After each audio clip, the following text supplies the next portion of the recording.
नमस्कार। द देसी अड्डा पर आपका स्वागत है। मैं हूँ राकेश तिवारी।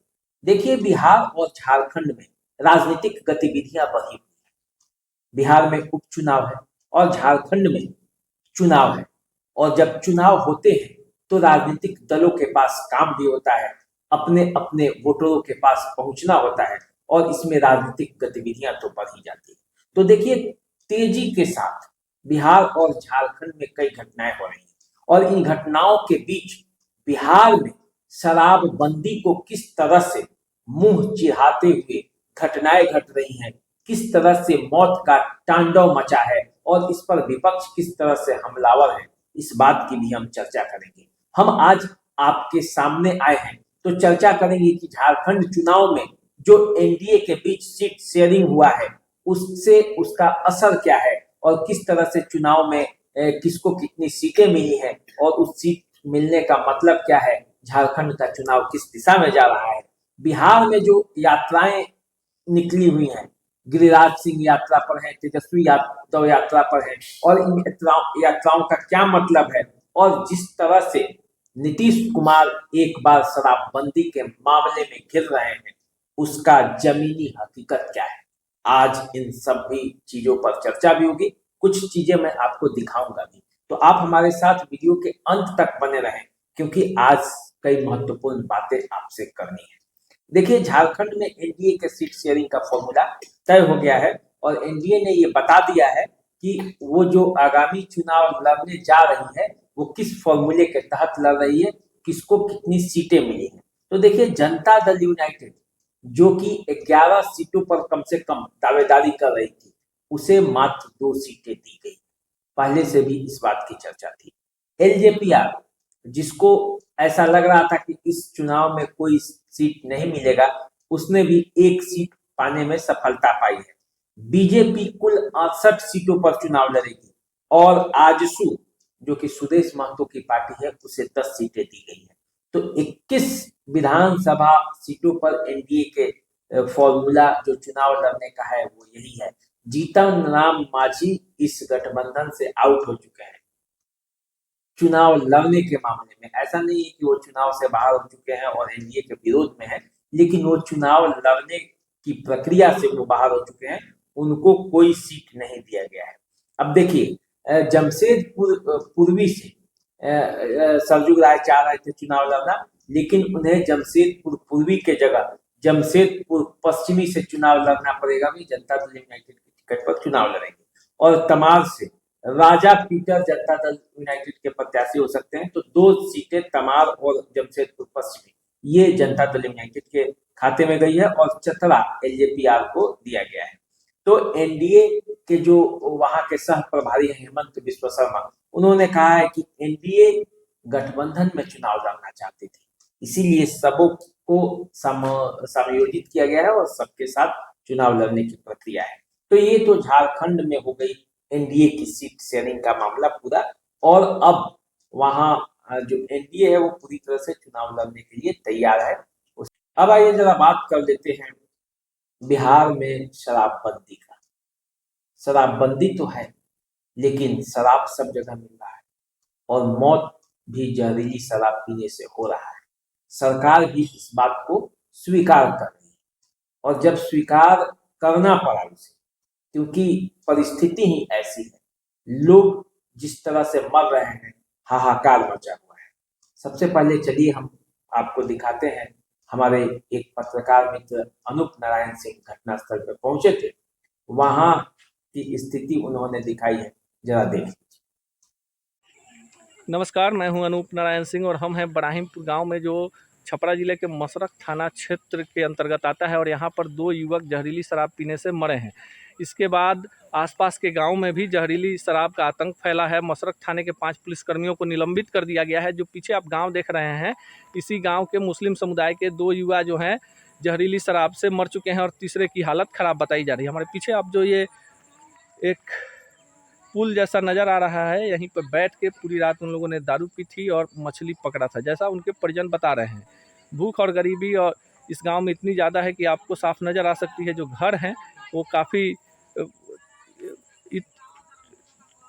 टूटे फूटे अवस्था में, देखिए एकदम खेतीहर मजदूरों का गांव है और बताया जा रहा है कि इस गांव में जो मुस्लिम हैं, हरिजन हैं, साथ ही साथ यादव भी हैं और आगे राजपूतों का गांव है और इस गांव का सामाजिक सामंजस्य जो है काफ़ी बेहतर है। बावजूद इसके शराब से हुई मौत के बाद कई सारे आला अधिकारी आए थे, कई सारे नेता आए थे, पर इन परिवारों के आंसू पोंछने नहीं बल्कि मातम पुरसी करने। जैसा कि ये लोग बता रहे हैं कि किसी भी प्रकार की सरकारी सहायता की घोषणा नहीं हुई है और ना ही इन लोगों के दुख दर्द को किसी ने समझा है। सिर्फ पुलिस आई है, मामले के बारे में जानकारी ली है, जो कुछ भी इस पुल के पीछे जो लोगों ने शराब पीकर फेंका था पॉलीथीन, उसे बरामद किया है, फॉरेंसिक जांच के लिए भेजा गया है। पर ये जो गांव है, लोग इतने डरे हैं कि कुछ भी बताने से डर रहे हैं। अब देखिए, अनूप नारायण सिंह जो वहां गए थे तो उन्हें जो दिखा, घटना के बाद की तस्वीरें आपसे साझा भी कर रहे थे और बता भी रहे थे। हम हैं अभी सिवान जिले के भगवानपुर हाट थाना के खैरवा गांव में और ये मुसहर टोली है और यहाँ 7 लोग जहरीली शराब पीने से मरे हैं। दर्जन भर से ज़्यादा लोग गंभीर रूप से बीमार हैं, जिसमें कई की हालत काफ़ी गंभीर बताई जा रही है। लोग मर जाएंगे, सरकारी आंकड़े भर जाएंगे, पर इन लोगों के दुख दर्द को देखने वाला कोई नहीं। कोई नेताजी आए थे, रात में 2-2 हज़ार रुपया बांट कर गए हैं, पर लोगों को पता नहीं कि आगे की ज़िंदगी कैसे कटेगी। देखिए कितनी ज़्यादा भूख है, गरीबी है, झोपड़ी का घर है और ये जो लोग बसे हुए हैं किसी दूसरे की ज़मीन है। यहाँ अभी तक कोई आला अधिकारी नहीं आए हैं, पुलिस के अधिकारी रात से आ रहे हैं और साथ ही साथ लोगों को डरा धमका भी रहे हैं कि चुपचाप लाश जला दीजिए। कोई जनप्रतिनिधि भी नहीं आया है। तो देखिए, ये मामला जो है वो शराबबंदी का ये हाल है और जब शराबबंदी का ये हाल है तो तेजस्वी यादव ने नीतीश कुमार पर सवाल उठाया है, क्योंकि तेजस्वी यादव, प्रशांत किशोर और कांग्रेस ये सब शराबबंदी का जो तरीका है, जिस तरह से बिहार में शराब बंद है, उस पर सवाल उठाते रहे हैं। शासन में जो लोग हैं उन्हें भी ऑफ द कैमरा इस बात को स्वीकार करना पड़ता है कि बिहार में शराबबंदी जो है वो फेल है, लेकिन कैमरे पर बोलने से परहेज करते हैं। चिराग पासवान चुप है, जीतन राम मांझी ने भी कहा है कि शराब लोग बाहरी प्रदेशों से आ जाता है और पीकर लोग मर रहे हैं, लेकिन तेजस्वी यादव और विपक्ष चुप नहीं। तेजस्वी यादव ने नीतीश कुमार से सवाल पूछे और वो नीतीश कुमार से इन सवालों का जवाब चाहते हैं। उन्होंने कहा है कि अगर मुख्यमंत्री श्री नीतीश कुमार जी होशमंद है तो मेरे इन सवालों का जवाब दें। उनका पहला सवाल है कि अगर प्रतिवर्ष इतनी बड़ी मात्रा में शराब बरामद हो रही है तो उसका दोषी कौन है।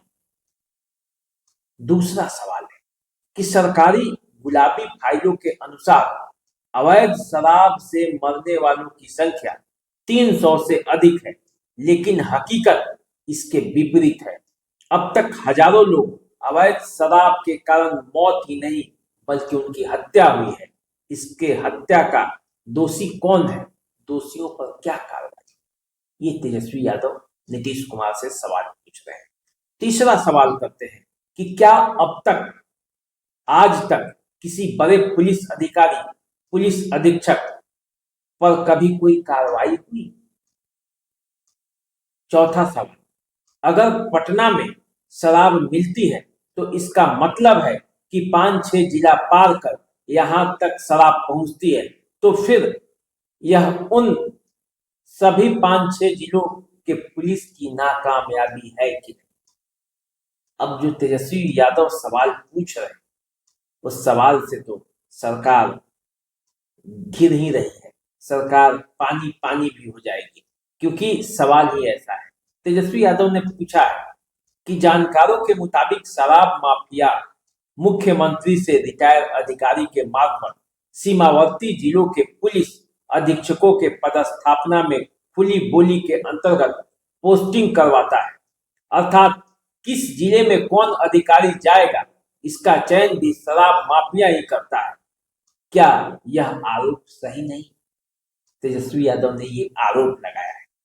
क्या यह सही नहीं है कि बिहार में शराबबंदी के बाद अगस्त 2024 तक मद्य निषेध विभाग की ओर से निषेध कानूनों के उल्लंघन से संबंधित कुल 8.43 लाख मामले दर्ज किए गए हैं, जिसमें कुल 12.7 लाख लोगों को अब तक गिरफ्तार किया गया है।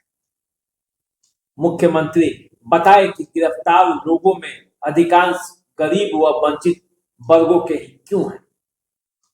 अब तक डीएसपी अथवा उसके ऊपर स्तर के कितने अधिकारियों को सजा मिली है, कितने बर्खास्त हुए। प्रतिदिन पुलिस और उत्पाद विभाग की ओर से 6600 छापामारी होती है। इसके बावजूद शराब की अवैध तस्करी जारी है, तो इसका दोषी कौन है? क्या गृह मंत्री सह मुख्यमंत्री इसकी जवाबदेही लेंगे? क्या यह संजोग है अथवा प्रयोग है कि शराबबंदी में अधिकांश जदयू के नेता कार्यकर्ता ही पकड़े जा रहे हैं? मुख्यमंत्री बताएं कि बिहार के हर चौक चौराहे पर सरकार के ठेके किसने खुलवाए।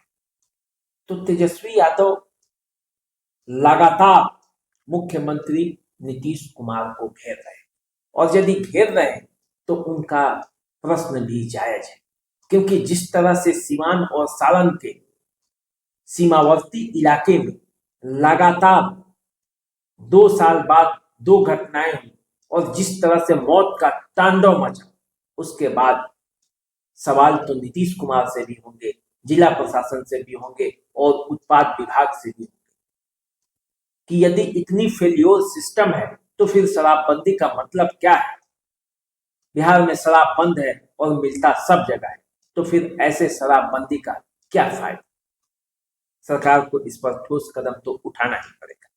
देखिए, इन मामलों के बीच गिरिराज सिंह हिंदू स्वाभिमान यात्रा पर निकले हैं और वे भागलपुर से अपनी यात्रा की शुरुआत कर चुके हैं। भागलपुर से वो जो यात्रा की शुरुआत किए हैं वो कटिहार, पूर्णिया, अररिया और किशनगंज जाएगी। जिस तरह से आगाज किया है गिरिराज सिंह, और ये कहा है कि मंत्री पद भी चला जाए तो उन्हें कोई अफसोस नहीं, लेकिन वो हिंदुओं को जगा कर छोड़े। जिस सीमांचल और कोसी के इलाके में 3000 मस्जिदें थी, आज 20 लाख हो गए। त्रिशूल के साथ उन्होंने अपनी यात्रा का प्रारंभ किया और इसीलिए वे विपक्ष के निशाने पर भी आ गए। अपने गठबंधन के दल, अपनी पार्टी भी उनसे किनारा कर चुकी है और आनंद मोहन और पप्पू यादव लगातार गिरिराज सिंह पर हमलावर है। गिरिराज सिंह को लेकर पप्पू यादव ने चिताया है कि अगर कोसी और सीमांचल में अमन और सौहार्द बिगाड़ने की कोशिश की गई तो गिरिराज को उनके लाश पर से होकर गुजरना होगा। पप्पू यादव ने ये चेतावनी गिरिराज सिंह को दे दी है और इस चेतावनी के बाद बिहार की राजनीति में एक बार फिर से गर्मा गर्मी है। इधर पप्पू यादव सिवान भी पहुंच चुके हैं, परिजनों से मुलाकात की और जहरीली शराब से जो लोग मरे हैं उनके बीच जैसे पप्पू यादव पहुंचे, लोगों ने उन्हें घेर दिया और पप्पू यादव वहां से कई सवाल सरकार पर भी उठाए और पुलिस प्रशासन पर भी उठाए और उन्होंने न्याय की मांग की। तो देखिए, जिस तरह से बिहार में अभी राजनीतिक माहौल गर्म है, उसको लेकर आप क्या सोचते हैं, आप हमें कमेंट के माध्यम से लिख भेजें। हम आपसे मिलेंगे और जानकारी देंगे, आपसे बातें करते रहेंगे। चैनल को सब्सक्राइब कर लीजिए, फेसबुक, इंस्टाग्राम पे हमें फॉलो कीजिए। अभी दीजिए इजाजत।